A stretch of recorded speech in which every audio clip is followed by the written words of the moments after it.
करवा चौथ बनाने वाली गरीब बहू। रात का समय था।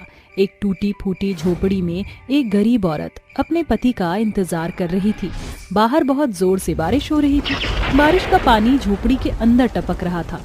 हे भगवान, कितनी जोरों से बारिश हो रही है। फरहान जी अभी तक काम पर से वापस नहीं लौटे हैं। ऊपर से आज करवा चौथ है।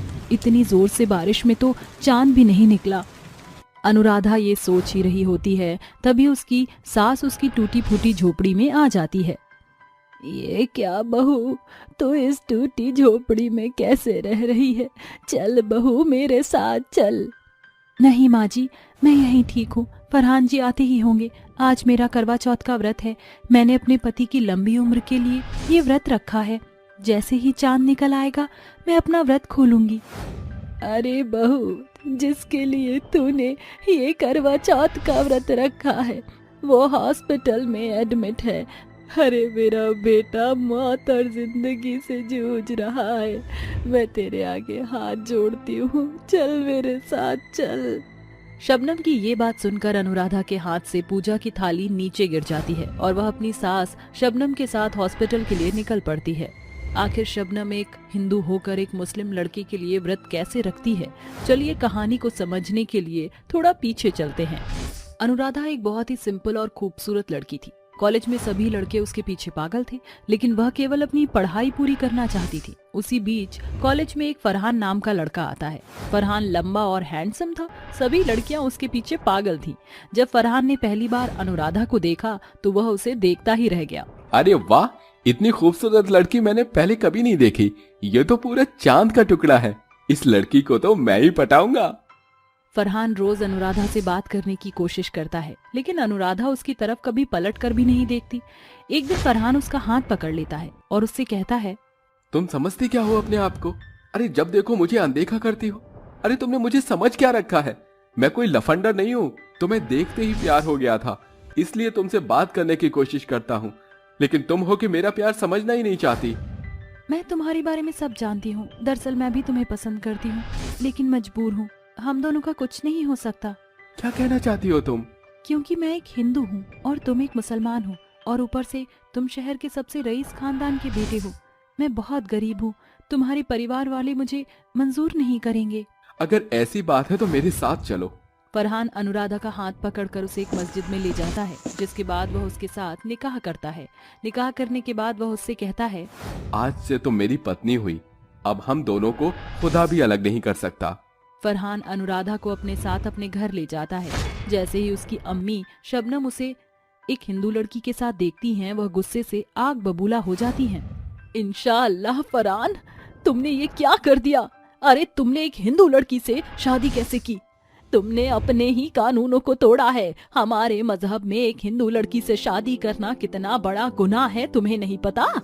अम्मी, मैं और अनुराधा एक दूसरे से प्यार करते हैं और मजहब हमें जात बिरादरी का बंटवारा कराना नहीं सिखाता।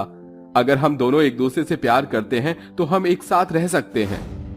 नहीं, मेरे होते हुए ऐसा नहीं हो सकता। मैं तुझे इस हिंदू लड़की को अपने घर में बर्दाश्त नहीं कर सकती। इस लड़की को अभी के अभी यहाँ से निकाल।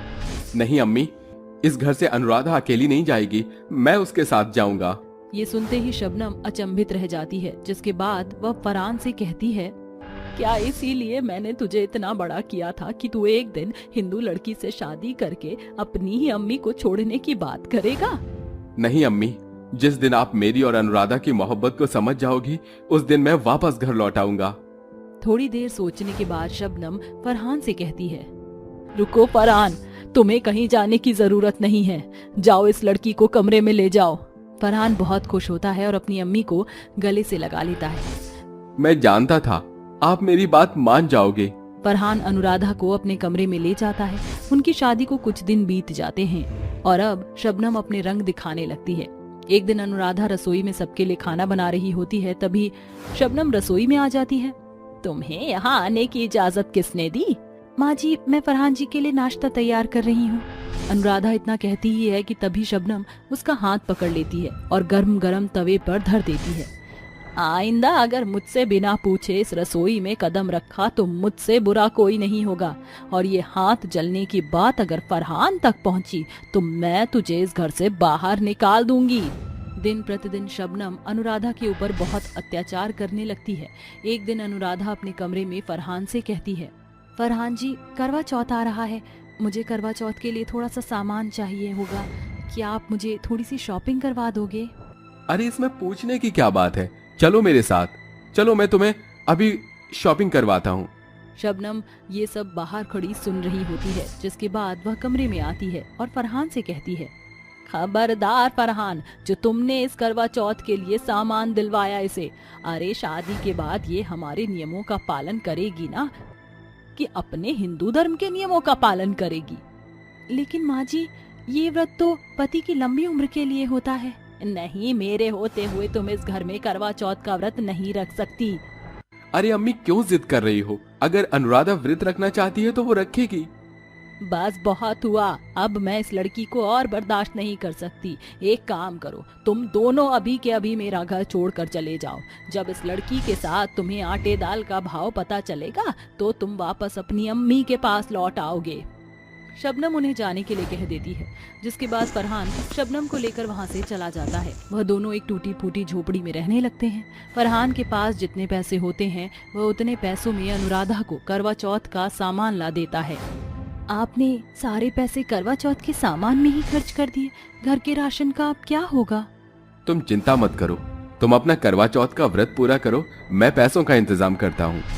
फरहान काम ढूंढने के लिए बाहर निकल आता है, जिसके बाद अनुराधा शाम के 4 बजे करवा माता की पूजा करती है और अपने पति के आने का इंतजार करने लगती है। देखते ही देखते रात हो जाती है, लेकिन फरहान वापस लौट कर नहीं आता, जिसके बाद अचानक से बारिश होने लगती है और उनकी टूटी फूटी झोपड़ी से पानी टपकने लगता है। ये सब देखकर अनुराधा की आंखों में आंसू आ जाते हैं। तभी उसकी झोपड़ी में उसकी सास शबनम आ जाती है और उसे फरहान के एक्सीडेंट के बारे में बताती है। जल्दी चल बहू, मेरा बेटा सिर्फ तुझे ही पुकार रहा है। शबनम अनुराधा को हॉस्पिटल ले आती है। जब अनुराधा अपने पति फरहान को देखती है तो वह रोने लगती है। हे करवा माता, अगर तेरे इस व्रत में थोड़ी सी भी शक्ति है तो मेरे पति को बचा ले। फरहान जी के अलावा मेरा इस दुनिया में कोई नहीं है। तभी आसमान में चांद निकल आता है, जिसकी खबर शबनम अनुराधा को देती है। अनुराधा तुरंत अपना व्रत खोलने के लिए बाहर आ जाती है और चांद को देखकर वह चांद की पूजा करती है। जैसे ही उसका व्रत पूरा हो जाता है, फरहान को उसी समय होश आ जाता है। तभी शबनम उससे कहती है, मुझे माफ कर दे बहू, मुझसे बहुत बड़ी गलती हो गई। मुझे तेरी भक्ति के बीच नहीं आना चाहिए था। हो सके तो मुझे माफ कर देना। माँ जी, आप माफी मत मांगो। एक माँ अपने बच्चों से कभी माफी नहीं मांगती, और आप तो मेरी माँ हो। शबनम अनुराधा को गले से लगा लेती है, जिसके बाद वह दोनों फरहान के पास आते हैं। उस दिन के बाद से शबनम अनुराधा को उसके किसी भी त्योहार को बनाने से उसे मना नहीं करती और अपने बेटे और बहू के साथ खुशी खुशी रहने लगती है। अमीर और गरीब बहू का करवा चौथ। वकील साहब, मेरे जाने का समय आ गया है। मुझे जाने से पहले अपनी सारी प्रॉपर्टी अपने दोनों बेटों के नाम करवानी है। ये लीजिए, इन पर अपने हस्ताक्षर कर दीजिए। कल्याणी तुरंत पेपर पर साइन कर देती है, जिसके बाद वो अपने दोनों बेटों और बहू को बुलाती है। अरे राजवीर, चिराग, कहाँ हो तुम दोनों? जल्दी से यहाँ पर आओ, मुझे तुमसे कुछ जरूरी बात करनी है। अपनी माँ की आवाज सुनते ही चिराग और राजवीर अपनी पत्नियों के साथ वहाँ पहुँच जाते हैं। बेटा, जिंदगी में एक ना एक दिन सबको आना है और सबको जाना है। इसी तरह मेरा भी समय आ गया है वापस जाने का। मैंने अपनी जाने से पहले सारी प्रॉपर्टी तुम दोनों भाइयों के नाम कर दी है। तुम दोनों भाई एक साथ खुशी खुशी रहना। वे दोनों कुछ कहते ही इतने में उनकी बूढ़ी माँ अपनी सांसें छोड़ देती है और भगवान को प्यारी हो जाती है, जिसके बाद दोनों भाई मिलकर अपनी माँ का अंतिम संस्कार कर देते हैं। माँ के बिना सब अधूरा लग रहा है। उनके जाने का मुझे भी अफसोस है, लेकिन आप परेशान मत होइए, सब ठीक हो जाएगा। वहीं दूसरी तरफ चिराग की पत्नी समीक्षा चिराग से कहती है, देखिए माँ जी तो चली गई, अब हम अपनी जिंदगी को अपने तरीके से जी सकते हैं। अरे ये तुम कैसी बातें कर रही हो? देखो, जो होना था उसे भूल जाओ। अब हमारे पास इतना सारा पैसा है, इतनी सारी प्रॉपर्टी है, तो हमें इसका फायदा उठाना चाहिए और अपनी जिंदगी को अच्छे से जीना चाहिए।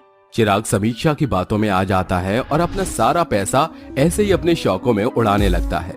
वहीं दूसरी तरफ राजवीर अपनी पत्नी के साथ मिलकर अपने नए बिजनेस की शुरुआत कर देता है। एक दिन समीक्षा शॉपिंग मॉल में शॉपिंग कर रही होती है, तभी वहाँ उसे मेघा मिल जाती है। अच्छा, तो तुम भी करवा चौथ की शॉपिंग करने आई हो यहाँ? नहीं, बस घर की जरूरत का सामान ले रही हूँ। वैसे तुम कैसी हो? सब ठीक तो है ना? अब इतना सारा पैसा होगा तो खुश तो होंगी ही, लेकिन तुम अपने कंजूस पति के साथ खुश तो हो ना, जो तुम्हें एक नई साड़ी तक नहीं दिलवा सकता? ऐसा कहकर समीक्षा वहाँ से चली जाती है, जिसके बाद समीक्षा और चिराग अपना धीरे धीरे करके सारा पैसा खत्म कर देते हैं, जिसके चलते चिराग को अपनी गाड़ी और अपना घर बेचकर एक किराए के घर पर रहना पड़ता है। एक दिन समीक्षा चिराग से कहती है, हमने बहुत बड़ी गलती कर दी, हमने अपना सब कुछ खो दिया। ये सब तुम्हारी वजह से हुआ है। अगर तुम पैसों को इस तरह बर्बाद न करती तो हम सड़क पर नहीं आते। ऐसा कहकर चिराग वहां से उठकर गुस्से से चला जाता है। कुछ दिन बीतने के बाद मेघा कार से जा रही होती है, तभी उसकी नजर समीक्षा पर पड़ती है, जो पानी भरने के लिए गली की औरतों से लड़ाई कर रही होती है। अरे पहले मेरा नंबर है, पहले पानी मैं भरूंगी। ओहो, देखो तो सही से आ गई यहाँ अपना मुंह लेकर। अरे यहाँ क्या तेरे बाप का नल लगा है जो तू पहले पानी भरेगी? देख, मुझसे उल्टा मत बोल, नहीं तो तू नहीं जानती कि मैं तेरा क्या हाल करूंगी। साली कुतिया, तू मुझे धमकी देती है? रुक, तुझे तो मैं अभी बताती हूँ।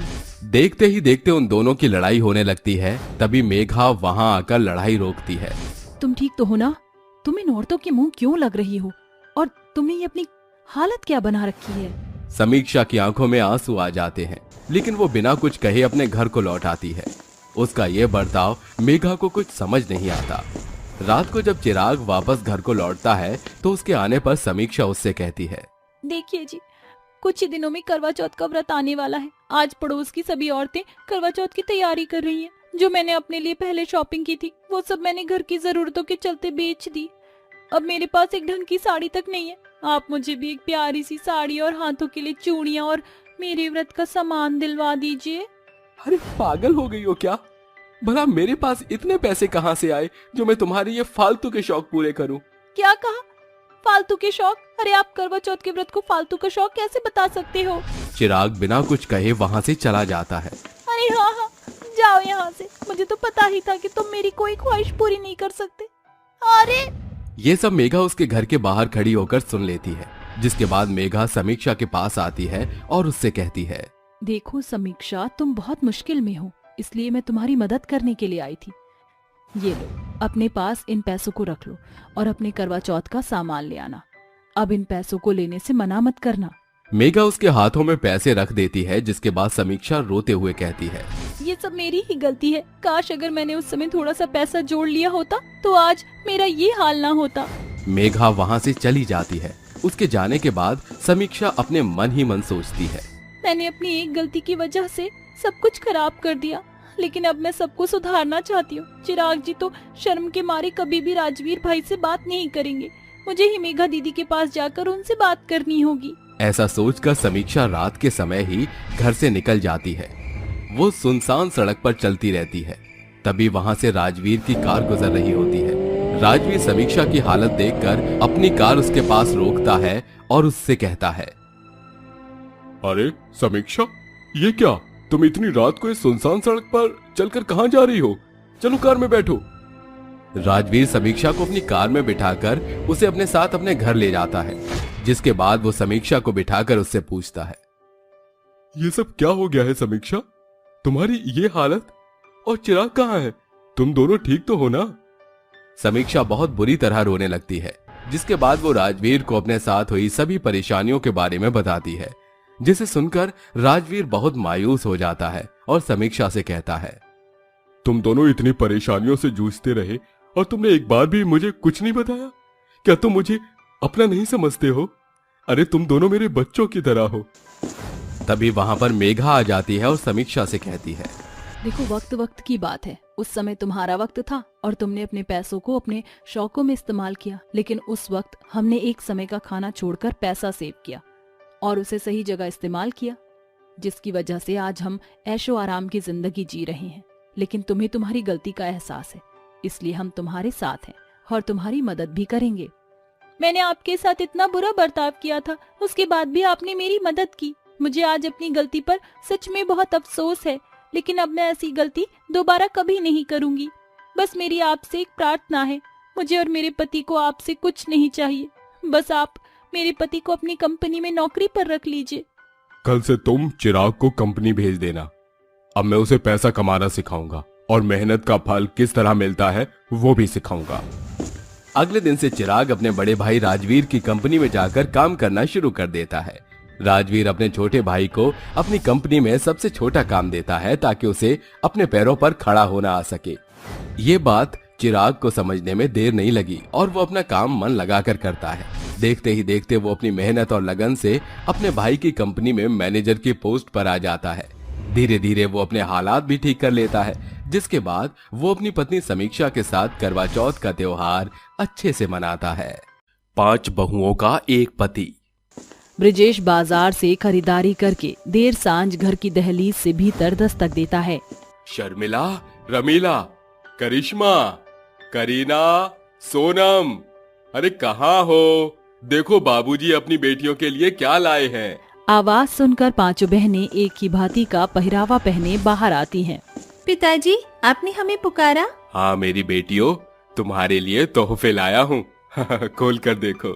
5 बहनें खुश मन से अपने बॉक्स खोल कर देखती हैं कि सभी एक साथ बुरा बेबाक मुंह बना लेती हैं।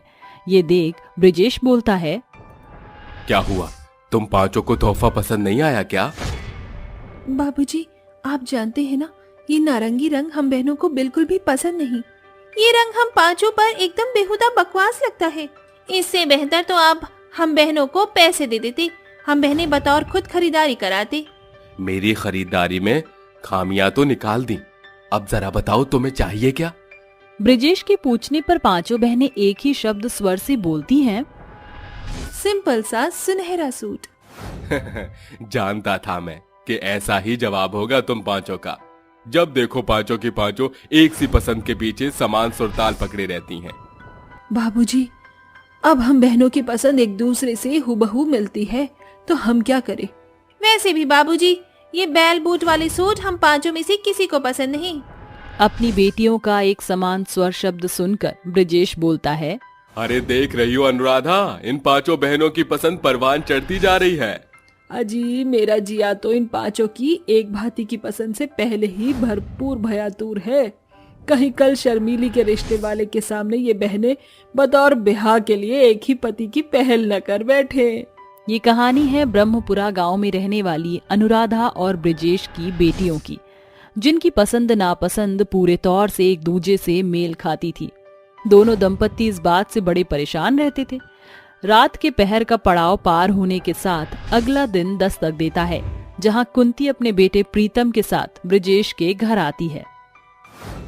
बैठिए बहन जी, ये मेरी 5 बेटियां रमीला, शर्मिला, करीना, करिश्मा और सोनम। भाई साहब, अगर आपके 5 पांडवी का पुख्ता परिचय हो गया हो तो ये भी बयान कर दीजिए कि ब्याह किस बेटी का करना है। बहन जी, ब्याह तो सबसे पहले शर्मिला का होगा, कि आखिरकार वो 5 में सबसे बड़ी जो है। ये सुनकर ब्रिजेश की बिटिया उस पर बिगड़ते हुए बोलती है, बाबूजी, शर्मिला की शादी की बात भूल जाइए, क्योंकि प्रीतम मुझे पसंद है। आहा, आई बड़ी प्यार अचानक। मुझे प्रीतम से पहली नजर वाला प्यार हो गया। प्रीतम की दुल्हनिया तो करीना ही बनेगी। बिल्कुल नहीं, प्रीतम से ब्याह तो करिश्मा करेगी। तुम चारों सिर्फ शादी के ख्याली लड्डू पकाओ और खाओ, क्योंकि प्रीतम से शादी तो सोनम की होगी। बंद करो ये बकैतियाँ, वरना तुम चारों बहनों के ब्याह और बारात के सपने को जनाजे में बदलकर 2 गज जमीन के नीचे दफन कर दूंगी। फिर घूमती रहना चिरमखी चुड़ैल बनकर। हम चारों ने भी चूड़ियां नहीं पहनी। या तो प्रीतम से हम 5 बहनों का ब्याह होगा या फिर किसी का नहीं। अरे मेरी बेबाक बेटियों, ये सतयुग नहीं जब द्रौपदी ने खुद को 5 पतियों के बीच बंटवारा किया था। वो हम नहीं जानते। प्रीतम ही हम 5 के पति बनेंगे, बस। मुझे मंजूर है, मैं तुम 5 से शादी करूंगा। अरे प्रीतम पगला हो गया है क्या? आज के दौर में 5 पत्नियां। माँ, आप ही तो कहती है ना कि कभी किसी औरत जात का दिल मत दुखाना। अब ये 5 आपकी बहू बनेंगी। फिर क्या था, अग्नि के साथ फेरों के साथ बेचारा प्रीतम प्यारा बन जाता है। 5 पत्नियों का पति, या फिर यूं कहें कि 5 बीवियों के बलि का बकरा। मेरी प्यारी 5 बहुओं, इस कलश को अपने शुभ कदमों से गिराकर इस घर की आबादी बढ़ाओ। मेरा मतलब ससुराल में समाओ। 5 बहुएं एक साथ कलश को जोरदार पांव लगाती हैं, जिसे देख कुंती बिगड़ते हुए कहती है, वाह, क्या सिक्सर मारा है। शुक्रिया सासू माँ। वो क्या है नमा जी, हम 5 बहनों में क्रिकेट और हॉकी खेलने का बड़ा शौक शुमार है। अरे बस करो अपनी पसंद का बखान। 5 बहनें एक ही थाली की चट्टी बट्टी बनी डोलती हैं। इससे पहले कि मेरे गुस्से का गुबार फूटे, अपने कमरे की ओर रुखसत हो जाओ। सास के स्वर सुनकर 5 बहुएं प्रीतम का हाथ पकड़ लेती हैं। अरे कम बख्तो, अब तुम 5 यूं मेरे बेटे पर धावा क्यों बोल रही हो? सासू माँ, ये तो हम बहुओं का अधिकार है। बतौर ब्याह कर प्रीतम हम 5 के पति बने हैं।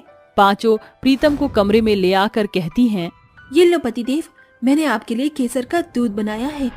अरे ओ चटकचोरनी, तूने भी केसर का दूध बनाया है? मैंने भी अपने पतिदेव के लिए यही बनाया है।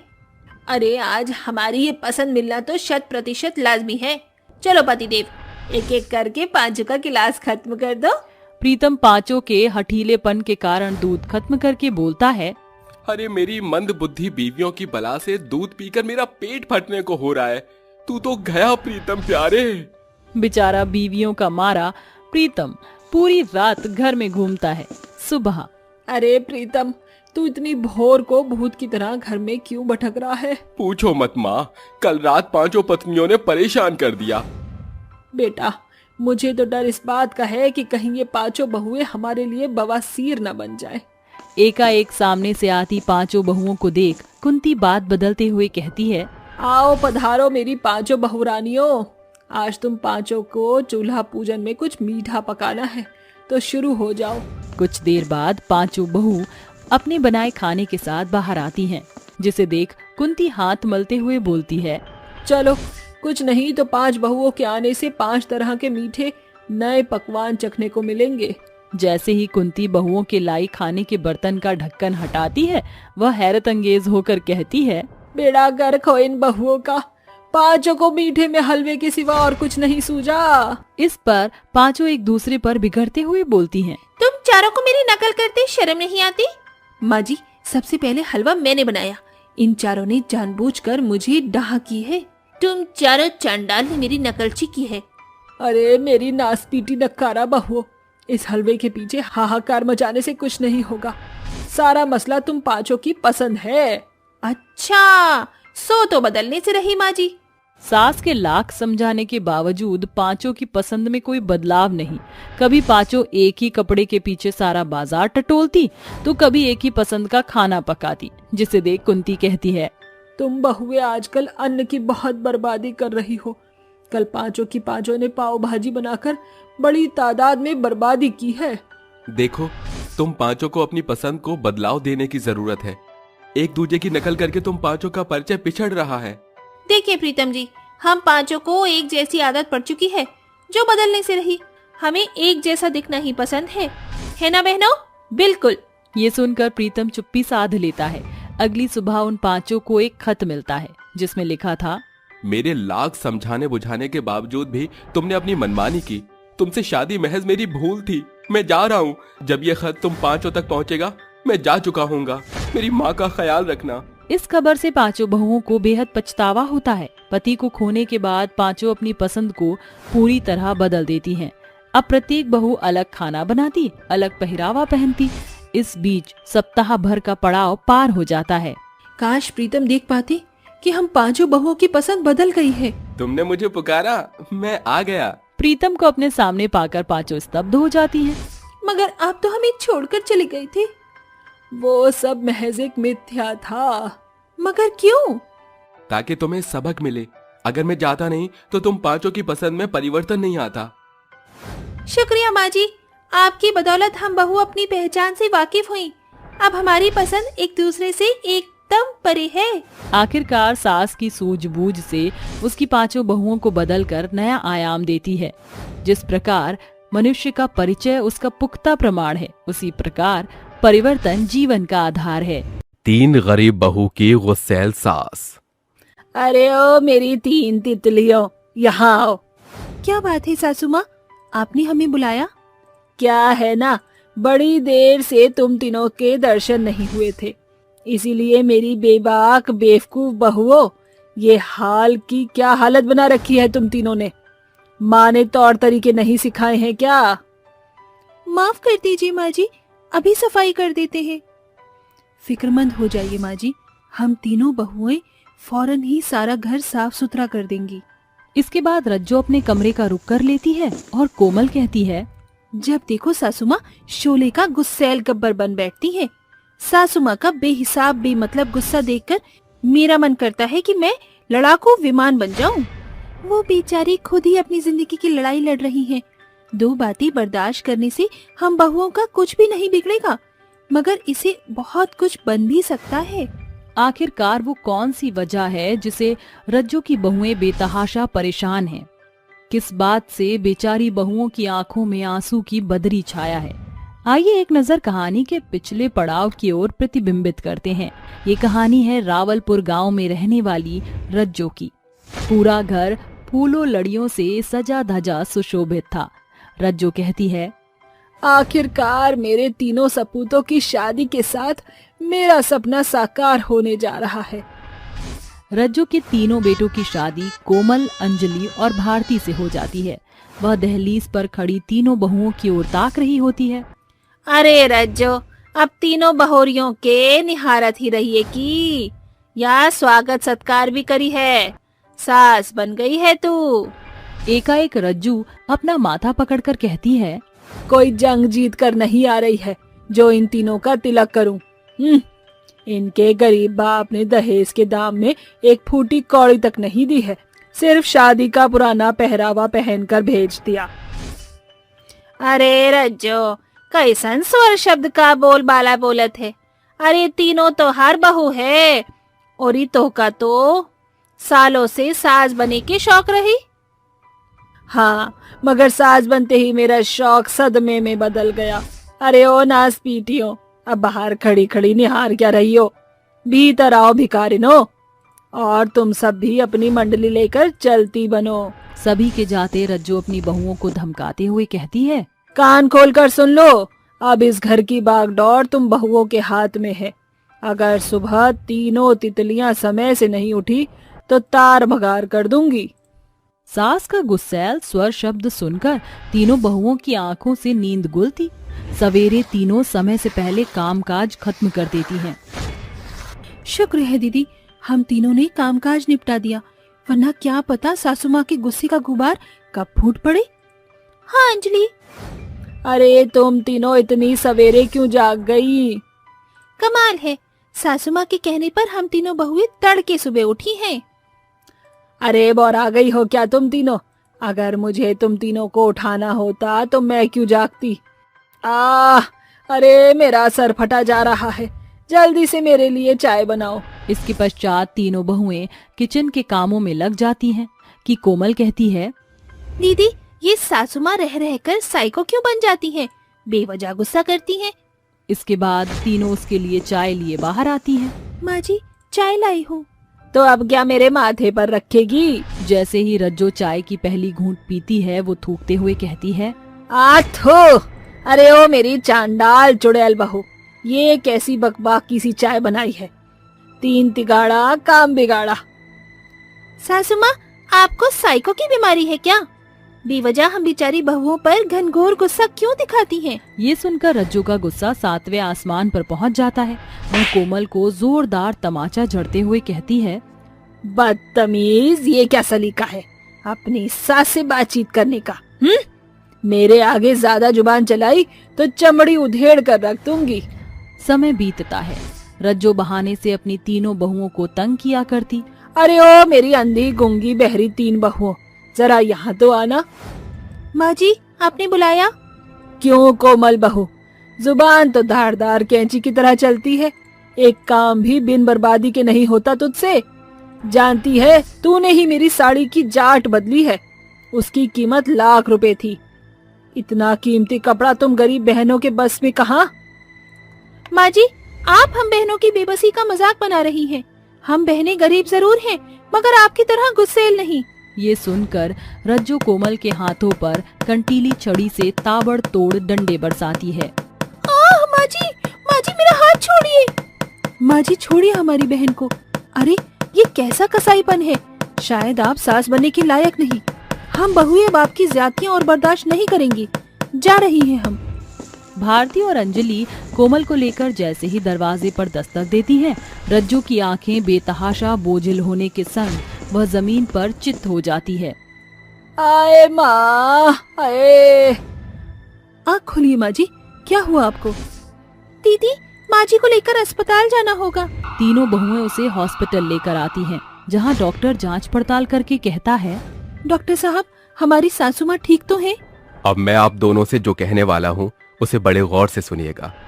आपकी सासू माँ का बाइपोलर है। बाइपोलर, ये क्या बला है। बाइपोलर एक बड़ी बीमारी है जिसमें इंसान गंभीर घनघोर गुस्से का शिकार रहता है। इस बीमारी की शुरुआत तनाव से होती है। डॉक्टर साहब, इस बीमारी का कोई इलाज नहीं है क्या। है, मगर आपकी सासू माँ की समस्या काफी गंभीर है। अगर आप तीनों बहू उनका बचाव करना चाहती हैं तो उनकी मानसिक स्थिति पर काबू पाना होगा। हम तीनों इस काम के लिए तत्पर तैयार हैं। हम बहुएं अपनी सास को बचाने के लिए बुरी बदतर बातें भी हंसकर सहन कर जाएंगी। ठीक है, ये रही दवाइयाँ। तीनों बहुएं अपनी सास को लेकर घर आती हैं और उसका खास ख्याल रखती हैं। अब चाहे सासू माँ को इस बीमारी से बचाव के लिए हम बहुओं को बाई बनकर क्यों न रहना पड़े। सासू माँ पहले से काफी हद तक अब संभल चुकी हैं। अरे ओ मेरी तीनों तितलियों, जरा यहाँ आओ।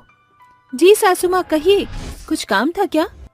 सारा बखत तो तीनों की तीनों बहुएं घरेलू कामकाज में अस्त व्यस्त रहती हो। अरे 2 घड़ी अपनी बूढ़ी सास के संग 2 मीठे बोल बतिया लिया करो। हाँ, क्यों नहीं सासू माँ। वैसे सासू माँ, देखिए ना कितनी सुहानी सांझ की बेला है।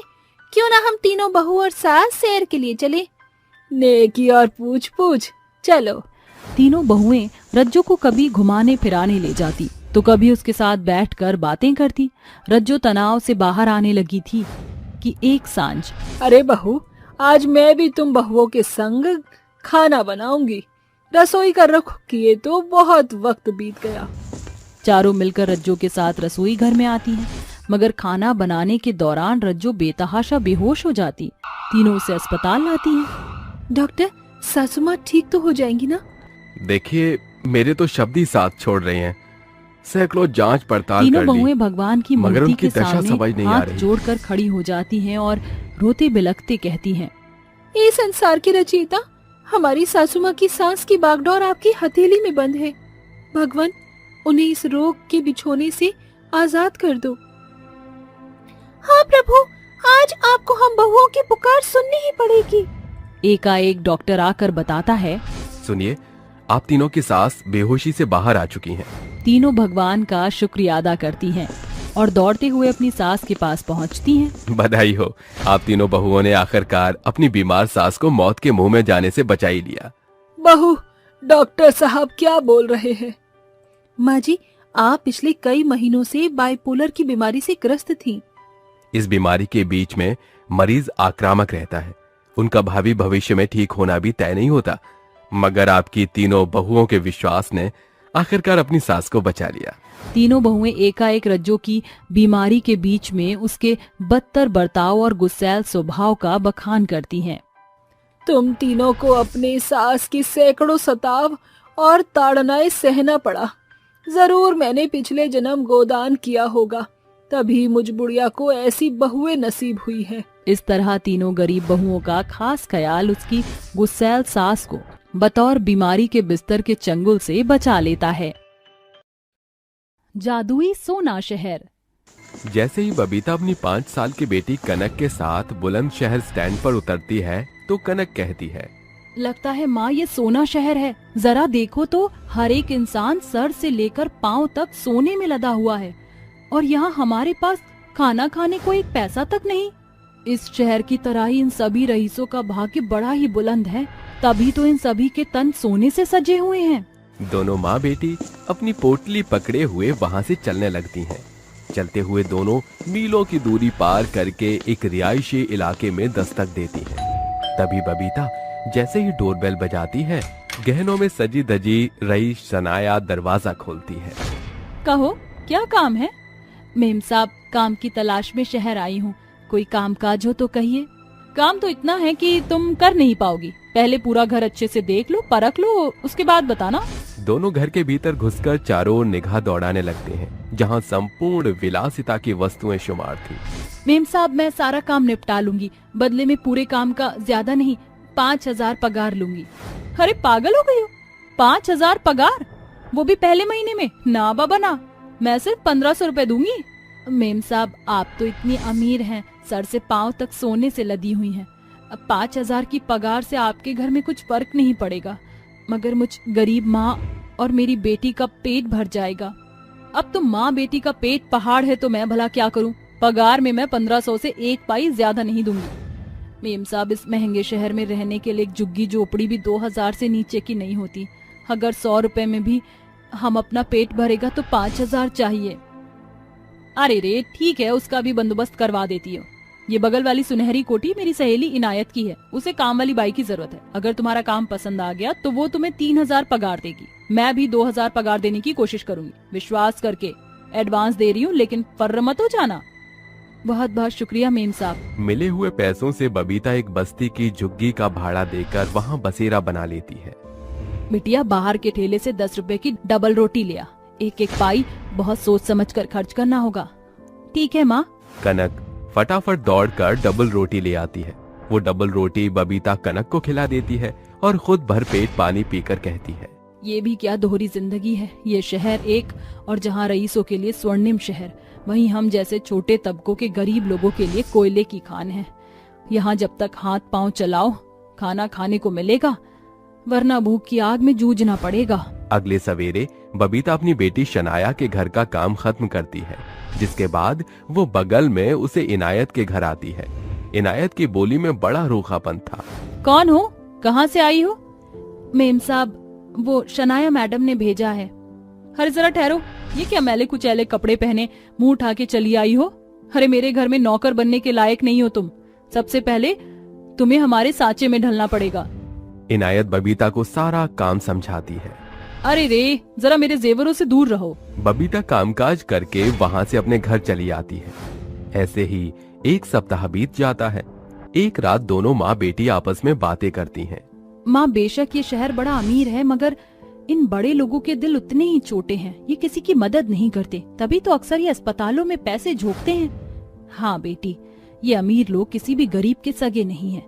ये तब तक ही तुम्हें दमड़ी देंगे जब तक तुम्हारी चमड़ी चलेगी। माँ, सोचो कितना अच्छा होता ना कि सारा शहर सचमुच में सोने का होता, तो किसी को भी किसी की गुलामी ना करनी पड़ती। बेटा, सपने को सोचने का क्या फायदा जो पूरा ना हो सके। अच्छा, रात बहुत हो चुकी है, सो जाओ। सोचते सोचते दोनों माँ बेटी नींद के आगोश के पड़ाव को पार करके सोना शहर की स्वप्न नगरी में प्रवेश करती हैं। ये सच है या फिर हमारी आंखों का भ्रम? ये सारा शहर सोने का कैसे हो सकता है? माँ, मुझे तो ऐसा जान पड़ता है कि ये जादुई सोना शहर है। यहाँ के पेड़ पौधों से लेकर सड़कें तक भी सोने से सजी हुई हैं। दोनों माँ बेटी की नजर एकाएक ट्रैफिक पर पड़ती है, जहाँ सैकड़ों सोने की गाड़ी कतार में खड़ी हो जाती है। राजू नाम का एक बच्चा भूख से कुम्हलाते हुए एक गाड़ी का दरवाजा पीटता है।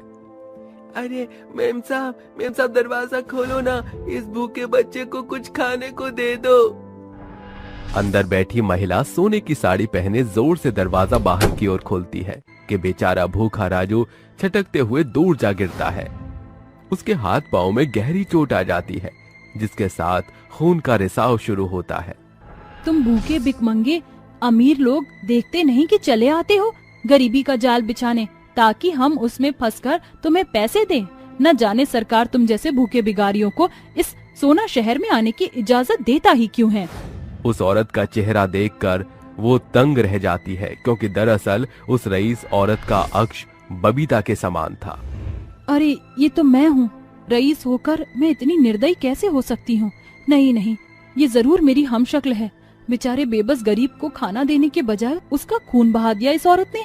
अरे इस सोना शहर होने का क्या फायदा? इसके बाद वो अमीर औरत अपने सोने की गाड़ी में सवार होकर सोना शहर की सड़क रोंदते हुए अपने घर आती है। गरीब बबीता और उसकी बेटी का साया भी उसके साथ चलकर आता है।